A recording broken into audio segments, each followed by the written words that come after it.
قاری صاحب، جس کام کو ہاتھ ڈالتا ہوں وہ مٹی بن جاتی ہے، سونے کو بھی ہاتھ ڈالتا ہوں تو وہ بھی مٹی میں تبدیل ہو جاتا ہے، اتنا میں پریشان۔ آج ایک دوست کی مجھے بڑی دکھ بھری کال آئی تو میں نے اس کو کچھ وظائف بتائے، میں وہ وظائف آپ سے بھی نشر، اگر آپ کو بھی آپ کے معاملات میں کامیابی نہیں مل رہی ہے تو ان وظائف کو اپنا معمول بنا۔ نمبر ایک، ہر نماز کے بعد سورۃ الفاتحہ، سورۃ الاخلاص، سورۃ الفلق اور سورۃ الناس، یہ 4 سورتیں پڑھ کر اپنے اوپر دم کریں۔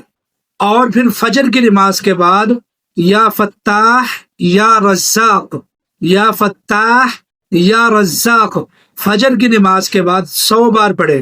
آپ دیکھیں گے کہ انشاءاللہ 2-3 ہفتے ہی وظیفہ کرنے سے آپ جس چیز کو ہاتھ ڈالیں گے وہ مٹی نہیں بلکہ سونا بن جائے گی۔ مٹی کو بھی ہاتھ ڈالیں گے وہ بھی گوہر نایاب بنے گا انشاءاللہ۔ مجرب عمل ہے، جو لوگ بھی یہ عمل کرنا چاہتے ہیں وہ 3 مرتبہ درود پاک پڑھ کر میرے آقا صلی اللہ علیہ وسلم کو اصحال ثواب کریں اور کمنٹ میں سبحان اللہ لکھیں اور اس ویڈیو کو ری پوسٹ کریں۔ بہت شکریہ۔